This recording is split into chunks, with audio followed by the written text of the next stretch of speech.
Une des vidéos qui m'a le plus marqué sur YouTube, c'est celle de Vincent et Félicien qui s'appelait « On s'est planté ». Les gars disaient tranquillement qu'ils avaient eu tort dans leur stratégie politique. Et pourtant, c'était eux qui avaient réuni des millions de personnes dans les marches climat. Ils auraient pu s'en satisfaire, mais non, ils voulaient plus que ça. Pourquoi ? Parce qu'avant de donner de l'importance à la posture, avant de se satisfaire de l'action, il y a le constat permanent de la détérioration de la planète qui continue. Il y a cet objectif inoubliable qui permet de relativiser très vite les joies militantes. Cette tradition critique, je la trouve belle et on va la perpétuer aujourd'hui. Ici, pas de remise en cause stratégique ou de questionnement sur des revendications ou quoi que ce soit. On va tenter autre chose. On va le faire avec nos mots, de manière peut-être un peu caricaturale, mais il faut nous le pardonner, c'est une première sur YouTube. Nous allons énoncer une critique morale de l'écologie, avec des questions nouvelles et une interprétation très inconfortable qui, je l'espère, vous sera utile. Premier constat, le plus visible, l'écologie est une machine à créer des dépressifs. Et là, va falloir que je parle de moi. Commençons nos caps. Je suis un militant écolo depuis que j'ai rêvé inconsciemment de me déclasser.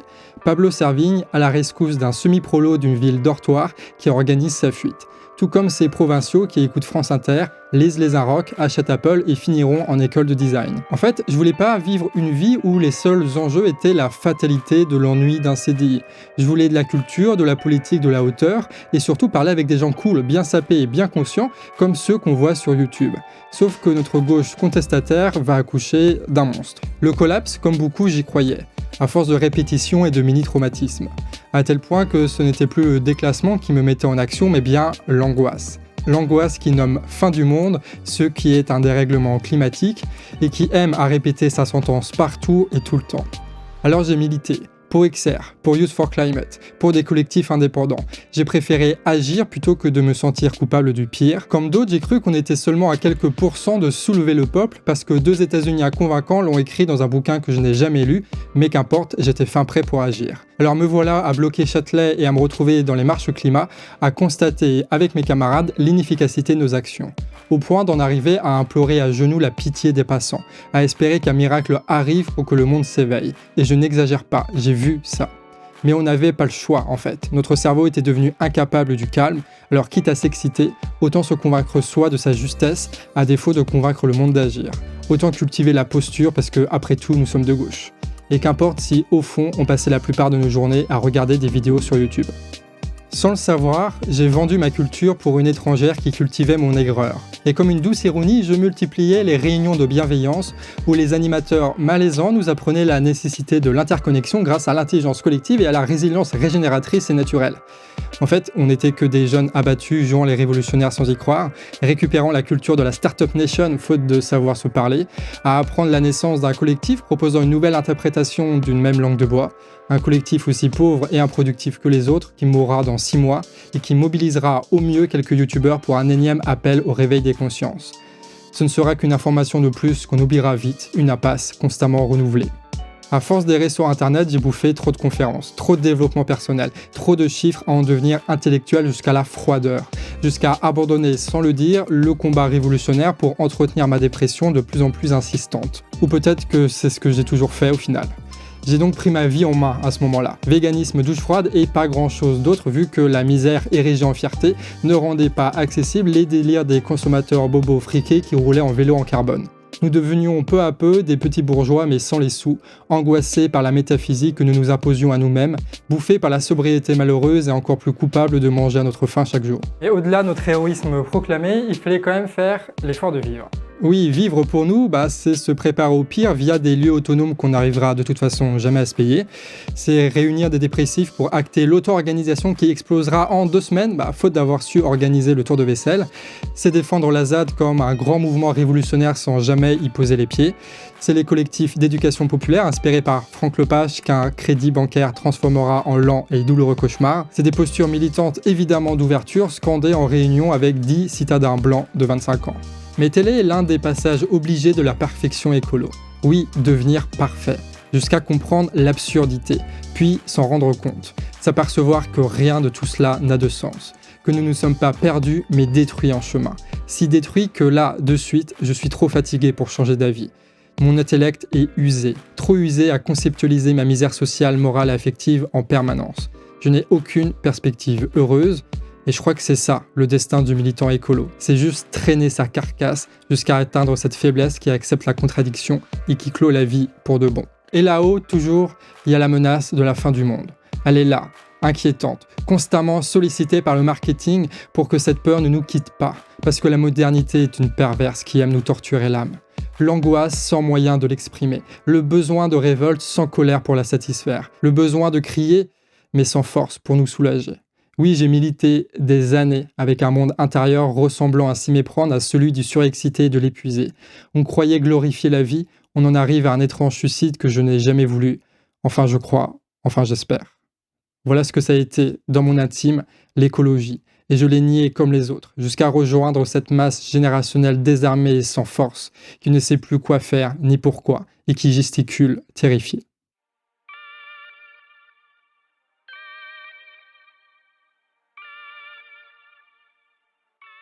Deuxième constat, le plus dissimulé, notre vision de l'écologie est héritée de la morale chrétienne. Et c'est pour ça qu'on échoue. Toi, l'écologie française contemporaine, pour te comprendre, il faut repérer ta colonne vertébrale. C'est-à-dire ce qui t'a rendu séduisante en fait pour ma génération et d'autres, l'effondrement. Dans 1 an, dans 3 ans ou dans 10 ans, la civilisation techno-industrielle s'effondrera sous le poids de ses propres contradictions. Trop d'extraction, de consommation, d'inaction mèneront inévitablement à un manque d'essence, d'électricité et de nourriture. Bientôt, nous serons 8 milliards à connaître cette réalité, ce chaos annoncé. Voilà l'avenir du monde suspendu à ta vérité, devenant de plus en plus convaincante à chaque record de chaleur, à chaque inondation. Est-ce vrai ? Qui le sait ? Personne, et surtout pas ceux qui y croient. Je vous le dis en connaissance de cause, que l'effondrement arrive ou pas, importe peu. Toi, l'écologie, on voit clair dans ton jeu. Tu veux à la fois qu'on craigne et qu'on désire l'effondrement, comme ce fantasme d'une attaque zombie qui apparaîtrait soudainement. Tu utilises l'imaginaire du post-apo pour te rendre crédible. Tu te sers de notre dépression pour nous susurrer l'espoir d'un monde sans patron, où les devoirs ne seront dictés que par nos corps, où un abri précaire suffirait à notre bonheur. Une vie au-delà de celle-ci, pleine de sens, sans besoin d'état ni de révolution, et au fond c'est vrai, tout sera plus simple et plus facile. Comme à la fin de Fight Club, comme ce film-là avec Viggo Mortensen, juste la vie et rien d'autre. Et au fond, on désire l'effondrement car nous sommes terrifiés par bien pire en réalité. Que rien ne s'écroule, que l'absurdité moderne n'ait pas de fin, et que nous soyons condamnés à la même vie que nos parents. Voici l'horreur que l'on fuit. Et ce qui mine avec l'effondrement, c'est que c'est à la fois le paradis et l'enfer. À la fois le débouché tant attendu et le chaos terrifiant annoncé. Et voilà que tu me tiens, toi l'écologie, comme tes ancêtres avant toi, car tu le sais, l'effondrement sera le paradis seulement pour les méritants, seulement pour ceux qui respectent ta loi. Croire à l'effondrement, c'est savoir que les citadins consommants périront les premiers. Pris de panique face aux magasins vides, puis contraints à l'exode, à la perdition. Pareil que dans ce film des parasites, tu sais, comme des cons avec leur SUV dans une station essence vide. L'avenir appartient à ceux qui savent la différence entre la permaculture et le maraîchage sol vivant, à ceux qui, dès maintenant, arrivent à s'imposer des restrictions alimentaires strictes et qui ont une machine à laver reliée à un vélo. Le salut sera heureux pour ceux qui jardinent sans glyphosate et sans bâches plastiques. Bref, la fin du monde, oui, mais pas sans justice. Un jour, on croit sérieusement que cette laborieuse butte de permaculture va nous empêcher d'avoir faim à l'avenir, et le lendemain, tu es noyé dans le cauchemar d'un futur exode violent et inévitable de milliards de personnes. Et cet entre-deux, c'est ta vie, minute après minute, mensonge après mensonge, perdu entre la fausse espérance et l'inavouable angoisse existentielle. La lucidité nous prend, puis nous fatigue. Puis on finit par s'habituer à cette léthargie et finalement on finit par se surprendre à savourer le dernier plaisir qu'il nous reste, le prêche du prédicateur. Tes tables de loi, à toi l'écologie, se résument ainsi. Tu dois, et ainsi se dresse la liste de tes péchés. Un raisonnement facile, validé par un ponte de YouTube, suffit pour culpabiliser. D'abord sur ce que tu manges, puis sur ce que tu portes, ce qui te distrait, ce que tu aimes. Tu veux qu'on rende des comptes sur tout, toi, la totalitaire. Ainsi, tu nous fais devenir tes hommes de main, à propager ta parole contre ces ignorants à coups de slogans maintes et maintes fois répétés. Telle est ma récompense pour être devenue végane et avoir acheté cette chemise de bûcheron à Emmaüs. Je culpabilise, oui, mais de bon droit. Oui, vous là, comment est-ce que vous faites pour être heureux ? Pourquoi est-ce que vous me rendez jaloux de votre insouciance ? Et de quel droit est-ce que vous ne réalisez pas mon fantasme d'une révolution floue et immature ? Pourquoi me condamnez-vous à l'effondrement au plus 2 degrés ? Et ça, c'est dans la tête en permanence. La perdition, la peur, l'angoisse, le cynisme et maintenant le ressentiment forment notre quotidien. Tel est le prix de notre vengeance. Comme les gilets jaunes qui, 3 ans après, perdent tristement patience qu'aucune révolution ne tombe à nouveau du ciel.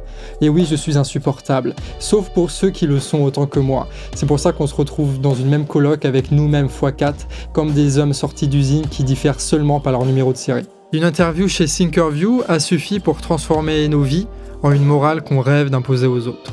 Enfin, avec laquelle on essaye de convaincre, bien sûr. C'est ce qu'on dit sur Twitter, Facebook, Insta ou YouTube.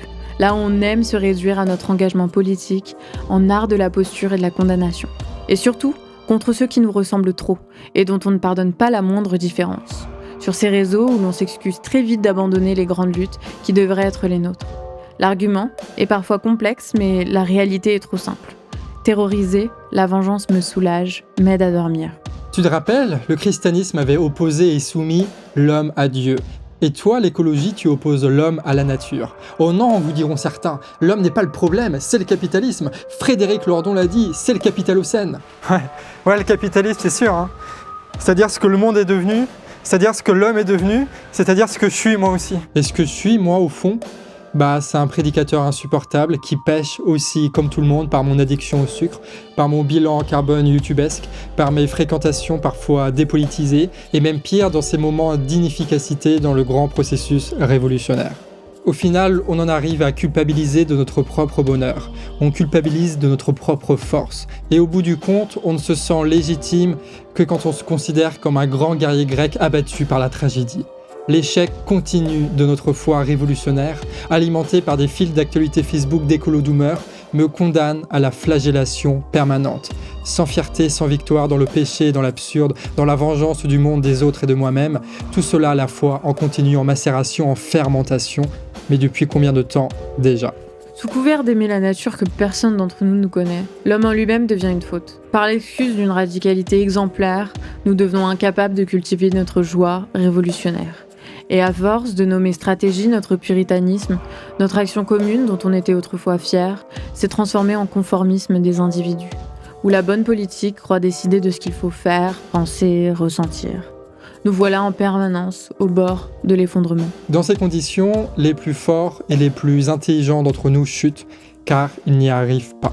Ils n'arrivent pas à se pardonner de ne pas être des hommes sains dans une société pourrie, d'être encore dépendants de ceux qui les ont construits depuis toujours et de ce qui fait notre quotidien, à ne toujours pas vivre dans le monde d'après. En d'autres termes, de ne pas se convaincre d'aimer cette vie monacale d'ermite, de prêtre, de négation de soi.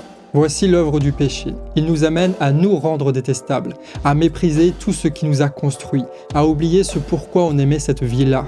Mais qu'est-ce qui détruit plus rapidement que de travailler, de penser, de sentir sans nécessité intérieure, sans un choix profondément personnel, sans plaisir comme un automate mu par le devoir ?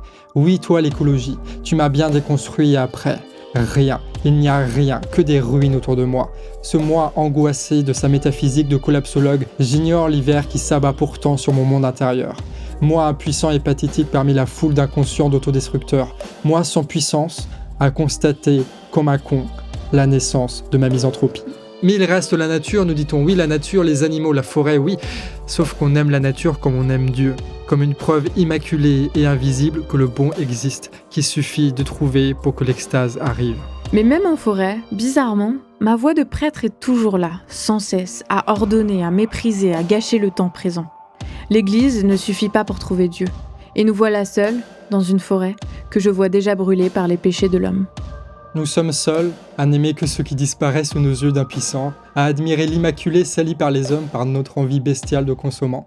Seule la nature, pour toi, mérite notre compassion. Et cette nature se meurt. Le divin porte sa croix, sauf que personne ne croit à sa résurrection. Toi l'écologie, toi la chrétienne, ne vois-tu pas ton horreur ? Tu as fait de la nature la seule beauté du monde et cette beauté, tu l'as mise sur la croix. Dieu sur la croix, c'est ne considérer que ce qui est déjà perdu. C'est de ne voir la valeur qu'à travers le regret, la douleur, le silence, la dépression. Dieu sur la croix, c'est l'affirmation de l'irréversibilité de la seule chose qui sera belle. C'est n'accorder l'amour qu'à ceux qui agonisent dans le silence. C'est exhiber en permanence notre faute. C'est cette idée devant laquelle on se sacrifie à genoux pour implorer son pardon. Mais personne ne nous l'accorde, ce pardon, jamais. Enfin, Dieu sur la croix. c'est nier le réel, sa beauté et son actualité, pour des célébrations d'un monde défunt et inaccessible. Vivre de telle sorte qu'il n'y ait nul sens à vivre, et vouloir que tout cela cesse au plus vite. Voici ta leçon originelle, n'est-ce pas, l'écologie ? Aujourd'hui, j'accuse l'écologie d'usurper le grand défi de notre temps dans une morale cléricale, perfide et corrompue. Elle qui prétendait justement combattre la religion. J'accuse l'écologie de crucifier le beau et de nous en rendre coupables, de parvenir à nous détester nous-mêmes et l'humanité entière, de nous vider de toute culture, de tout repère, de nous empêcher par la perversité de devenir ce dont nous avons besoin d'être pour des millions de personnes qu'un gouffre de cynisme où sont tombés nos espoirs et mes camarades. Même ceux qui m'avaient dit qu'ils préféreraient mourir que d'abandonner, et dans un sens, ils ont tenu promesse.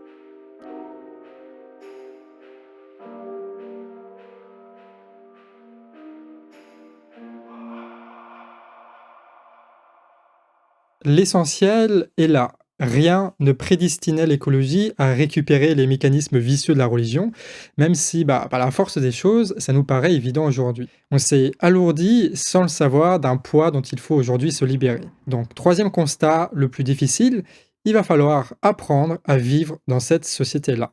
Parce que visiblement, habiter dans une ferme, ça soigne pas d'une vie intérieure meurtrie. Le véganisme ne nous protège pas de la tragédie. Et les leçons dictées aux autres ne fait de nous que des gens aigris et souvent seuls. Et on n'est pas non plus l'avant-garde qui porte la responsabilité de sauver le monde. Tout ça, ça ne marche pas. C'est des promesses qui ne sont pas tenues, comme ces promesses de nos tarés de dirigeants qui nous annoncent chaque année, évidemment, qu'ils vont changer le monde pour que rien ne change au final. Oui, nous ne connaîtrons jamais la même vie que nos grands-parents, que certains fantasment un petit peu trop. Nous ne vivrons pas une grande révolution qui fera stopper d'un seul coup toutes les machines. Tout est déjà là, hors de portée. L'avenir est imprévisible et c'est très bien ainsi. La crise du Covid a bien montré quant à elle la résilience du système. Tout est trop structuré, trop lent pour que l'effondrement nous libère de cet effort qu'on n'a fait qu'éviter ces dernières années. Ouais, tu sais ce que je vais dire de toute façon. Il y en a marre, on fait que chialer sur la planète qui se meurt. Peut-être qu'à un moment, on pourrait faire la seule chose qui reste à faire, se réconcilier. Se réconcilier avec la société capitaliste, ça veut pas dire l'aimer béatement. Ça veut dire enfin accepter qu'on en est indissociable. Tout simplement parce qu'on a grandi dedans, et il y a une forte chance qu'on y passe notre vie entière. Notre nostalgie sera pour cette société-là. Nos désirs sont calibrés pour celle-ci, nos relations aussi. On peut pas à la fois condamner la société sans se condamner soi-même. Faire de cette société une faute en soi nous oblige à refouler tout ce que nous sommes, et nous détruire d'une bien triste façon. Laissons la belle verte aux gamins des gamins de nos arrière-petits-gamins. Pour le moment, la vraie vie, elle est là. Comme toi, avec ces gens pleins de contradictions, comme toi, remplis de frustration, comme toi, plein d'un feu qui attend le moment pour jaillir. La vraie vie ne se mérite pas, ne s'attend pas, ne s'acquiert pas. Pas besoin de fautes ou d'excuses, tout est là. Nous sommes des héritiers qui n'avons pas apporté le poids de l'humanité. Notre malheur ne change rien à la situation. Au contraire, ça nous rend juste plus incapables de convaincre. Ce n'est pas notre faute. Et ça, même si on a des super slogans genre des liens plutôt que des biens, en fait, quand on parle de ça, on parle un peu dans le vide déjà parce qu'on a une sale tête en le disant, mais surtout parce qu'on parle d'un truc qui n'existe pas. Dans l'écologie, on voit ce qu'on perd, jamais ce qu'on gagne. On se projette toujours ailleurs sans arriver à construire, car on veut naïvement le monde parfait sans que les gens soient là pour. Bref, on fuit en permanence pour l'imaginaire plutôt que de construire avec ce qui est déjà là. Alors faut réapprendre à kiffer ce qu'il y a, ouais. C'est chaud, mais t'inquiète, on n'est pas tout seul. La société n'est pas absurde, elle est en combat, il y a plein de petites gens comme nous qui sont pas résignés, qui contaminent les autres de leur beauté à fracasser les vieilles tables de loi qui nous emmerdent. Et pour ça, chacun ses trucs. Moi j'ai redécouvert la puissance d'avoir une culture chez Dany et Raz. J'ai redécouvert la beauté brute dans les visages des gilets jaunes dont le canard fut à l'origine qu'une excuse pour les filmer eux, en train de lutter, de s'organiser. Et vois où cet instinct m'a mené. J'ai redécouvert la force du mental et de la rage dans le foot et c'est pour ça que je préfère Ronaldo à Messi, Haaland à Mbappé. J'aime me voir frissonner d'un truc aussi arbitraire qu'un match de foot et retrouver les sensations que mon déclassement avait refoulées il y a 10 ans de ça. Ni faute, ni grande ambition, pas besoin de rationaliser quand la beauté est là. Alors c'est sûr, c'est pas les universitaires qui m'ont appris à redescendre sur Terre. C'est en mettant Joule à fond dans la bagnole des copains. Et peut-être que c'est débile, Et il y a même peut-être moyen que ce soit une offense à Guy Debord et même une concession à la société du spectacle. Et que tout cela peut sembler très confus. Et oui, je suis là et je compte plus m'effacer. Je refuse de m'oublier encore une fois. Mais laissez-moi vous dire, j'ai jamais été aussi heureux et fort depuis que j'ai lancé cette méthodique guerre contre la misanthropie. Il paraît qu'à plusieurs, c'est encore mieux. Alors tu me diras, ça résout pas le problème écologique et je te répondrai oui, mais c'est aussi utile que de lire un énième bouquin sur l'effondrement de quelques pseudo-scientifiques, d'écouter des podcasts interminables de pseudo-anarchistes ou de mater la 47e interview de Pablo Servigne. Avant, on jouait la posture dans d'inutiles et sadiques rites militants. Aujourd'hui, j'assume tout ce que je suis et ce que je veux être. On change pas le monde, mais on redevient des gens de cette société, capables de s'y mouvoir, capables de la comprendre et de dialoguer avec ces autres êtres humains. Mais surtout, on se renforce. Première étape de tout bon plan révolutionnaire. Mais évidemment, écouter Jul, ça suffit pas, on va pas se contenter de ça. Donc, 4e constat, le plus étranger et nécessaire, nous n'aurons pas la même vie que nos parents, et il faut l'assumer. L'effondrement, c'est du bidon. Faut arrêter avec l'effondrement, parce que ce qui prédisent comme un moment historique a survécu au confinement, du Covid et à plusieurs crises financières. Et ce qui s'appelle rupture brutale, en vrai, c'est juste une petite panique morale de bourgeois. Bah ouais, t'en connais toi, des grands fracas qui durent une vie entière ? En face, c'est pas un mur, c'est notre monde qui se transforme. C'est pas un effondrement, c'est le délitement de ce qu'on a connu. C'est pas un événement, c'est des multiples transitions parallèles et contradictoires. Au fond, l'effondrement est une illusion d'optique qui nous rend aveugles au temps présent. Et pas la peine d'attendre demain pour vivre notre époque et pour voir que le changement climatique a depuis longtemps produit ses conséquences. On peut le voir dans l'augmentation des prix, l'instabilité ou la sécheresse. Chez nous, mais surtout ailleurs. Mais y a pas que ça. Notre époque, c'est celle aussi de la grande mondialisation, des grandes banques, des internets, des écrans, des révolutions et des Macrons partout. Pas la peine d'expliquer que cette configuration est inédite et que personne n'est capable aujourd'hui de la prédire. L'incertitude comme une angoisse, disent certains. L'incertitude comme une faille dans laquelle il faut se glisser, affirmons-nous ici. Pas comme les bourgeois qui recherchent le bonheur, une vie cadrée par la société. Cette société qui nous prend presque entièrement en charge, de notre naissance jusqu'à la manière dont on meurt, et qui nous coupe de nos émotions et nous prive de ressentir la joie. Pas la joie qu'on rend synonyme de ce bonheur plat et vide, sponsorisé par le capitalisme, mais la joie de Spinoza. C'est-à-dire ce qui nous rend capables d'affecter et d'être affectés.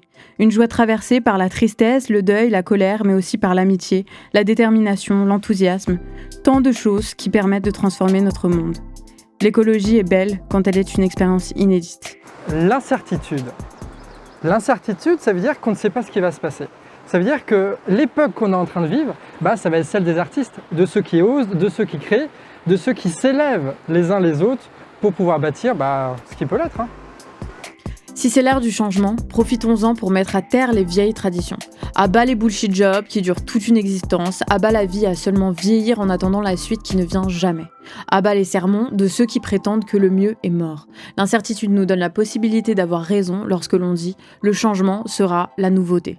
Parfois tragique, ouais, mais surtout l'inattendu, le mémorable, la surprise et pourquoi pas, la fierté. Et évidemment, tout ne sera pas merveilleux, un conte de fées incroyable. Vu les cartes qu'on a en main, c'est quand même mal barré. Mais je crois personnellement que la grande leçon de notre époque, c'est d'abandonner l'hédonisme moderne qui prétend trouver le bonheur en cherchant le plaisir et en fuyant le déplaisir. Non, ce sera pas intense tout le temps. Oui, ce sera balbutiant, parfois décevant, parfois dangereux aussi. Et c'est ce qu'on appelait autrefois l'aventure. Une aventure qui n'a de cesse de commencer. Et l'aventure, c'est beau quoi qu'il arrive, d'une beauté brute, d'une beauté cruelle, d'une beauté joyeuse. Un oui, un non, une ligne droite, un but et tenir la trace. C'est maintenant que je veux vivre là où l'argent rencontre une résistance. Et au passage, appliquer le programme qui déposséderont les bourges de notre société. C'est maintenant que je veux mener un combat à mort contre l'abattement, la misanthropie et l'esprit de pesanteur. J'affirme, ici, notre frustration n'est pas la perspective de l'effondrement, ni dans la merditude de notre société moderne. C'est notre manque de lien, de beauté, d'extase et d'immatériel. Et ça, c'est à portée de main. Donc, à défaut d'attendre le progrès technique salvateur comme dans les vieux Sciences et Vie juniors, peut-être que par accident, on va développer ce progrès humain qui va nous rendre forts ici et maintenant. Je cherche pas à avoir raison, je cherche juste à me mettre en mouvement dans l'époque qui est la nôtre, pour la comprendre, pour la vivre, pour y puiser tout ce qui peut l'être. Je ne veux pas la vérité, non, éloignez-moi de ça, j'en ai marre de la métaphysique des penseurs qui méprisent le monde. Je veux juste créer autour de moi les conditions pour mûrir aussi rapidement que nécessaire, par 1000 rencontres, situations et discussions imprévues. En vrai, je suis pas un militant, des os pas des os, je m'en fous de sauver le monde. Je veux pas être un super-héros, je veux juste transformer ce qui m'entoure pour qu'il m'enrichisse moi et tous ceux que je croiserai dans ma vie. Que les voyageurs dans les trains arrêtent d'être des zombies et fassent la fête dans les wagons, que les collégiens sèchent les cours et improvisent une manif avec du gros son, qu'on ose se parler, même dans la rue, même dans les supermarchés, même sur les paliers. Ma révolution sera égoïste et impatiente. Je veux être heureux maintenant et cultiver ma force à chaque étape que nous traverserons ensemble. Et pour ça, on ne brise jamais assez de tables de loi. je veux juste vivre. Aujourd'hui, on n'a pas besoin d'un énième argument anticapitaliste, on en a déjà plein. Ce qu'il nous faut aujourd'hui, c'est une culture vitaliste, sexy, conquérante, contagieuse, c'est ça qu'il faut. Et je sais que tout ça, c'est très prétentieux. Accepter la tragédie pour en tirer le beau, mais pourquoi est-ce qu'on passe notre temps à écouter du rap si, au final, c'est pas pour flex sur notre prétention à l'existence? Bah ouais les gens, on n'écoute pas impunément Damso, Dino et PNL, faut en tirer les conséquences. Non mais tu comprends enfin pourquoi, pour moi, la gauche et la droite, c'est pas trop de mon niveau et pourquoi il faut viser plus haut que l'écologie.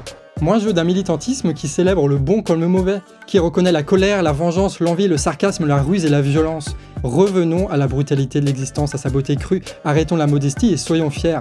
Nous vivons de grandes transformations qui peuvent autant nous détruire que nous renforcer. Et on sera bientôt assez forts mutuellement pour faire le bon choix.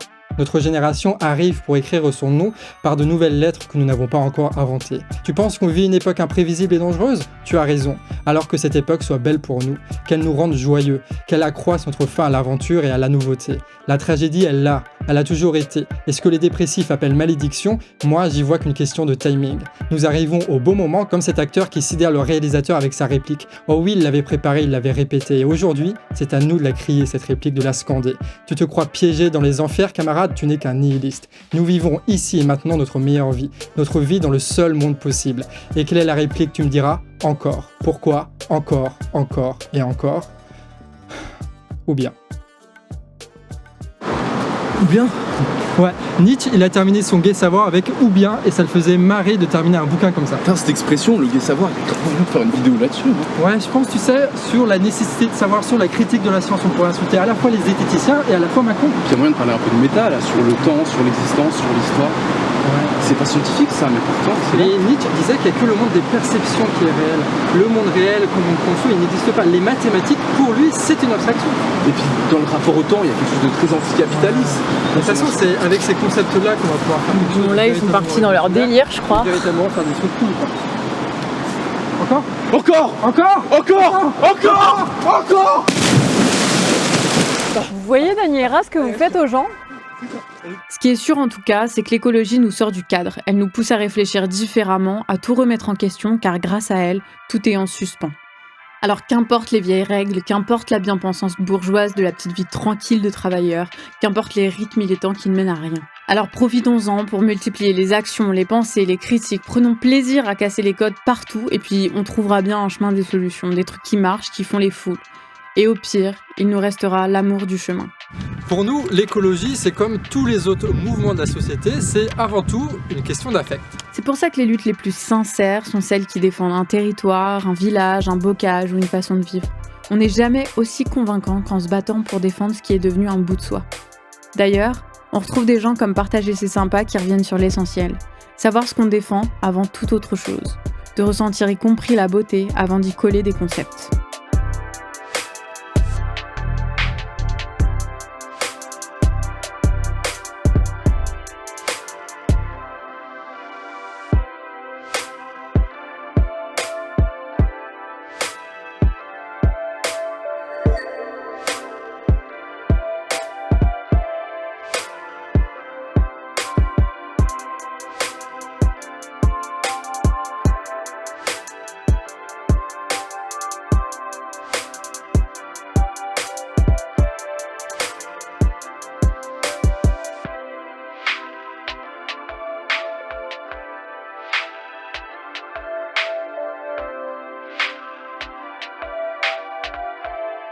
Puis l'écologie, elle est belle aussi quand elle permet à une certaine culture, à une certaine classe sociale de se radicaliser.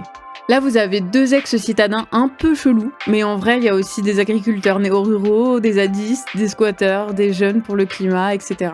Chacun y développe des affects qui correspondent à leur histoire, avec leur discours propre, avec leur manière de voir, qui ne sera jamais universel, non, et c'est tant mieux. On pensera à la convergence quand on ressentira la convergence. Rien ne doit empêcher nos émancipations. Bref, arrêtons de mimer la radicalité et pensons plutôt la radicalisation. Puis on verra bien.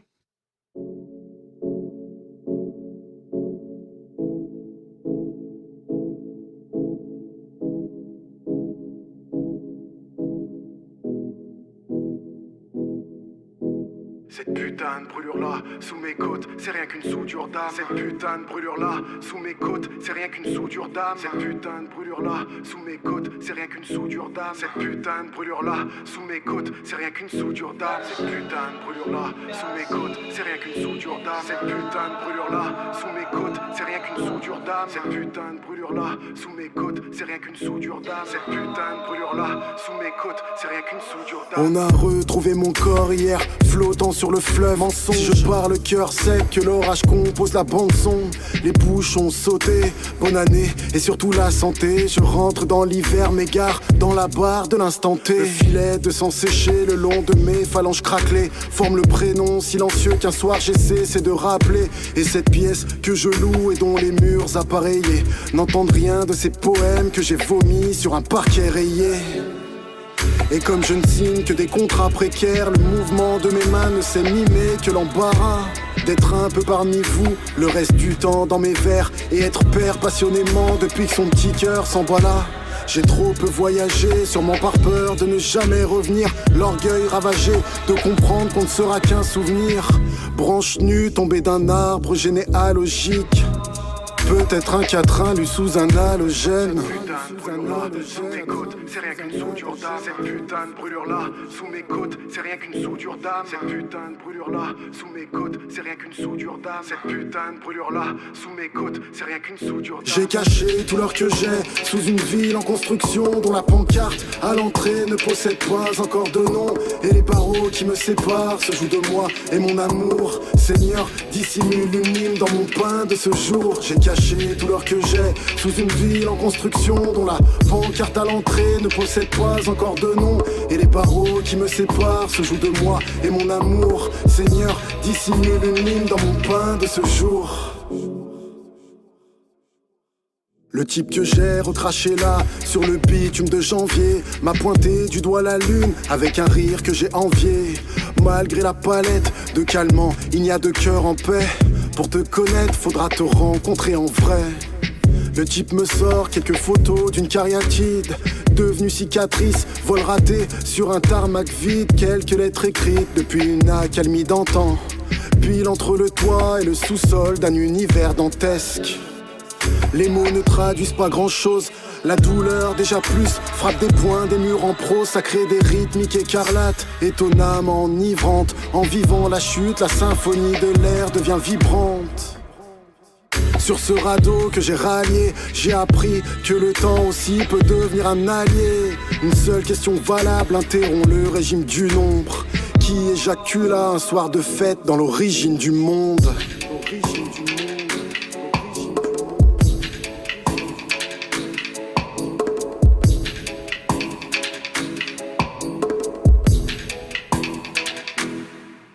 J'ai caché tout l'or que j'ai sous une ville en construction dont la pancarte à l'entrée ne possède pas encore de nom. Et les barreaux qui me séparent se jouent de moi et mon amour. Seigneur, dissimule une hymne dans mon pain de ce jour. J'ai caché tout l'or que j'ai sous une ville en construction dont la pancarte à l'entrée ne possède pas encore de nom. Et les barreaux qui me séparent se jouent de moi et mon amour. Seigneur, dissimule une hymne dans mon pain de ce jour. Cette putain de brûlure-là, cette putain de brûlure-là, cette putain de brûlure-là.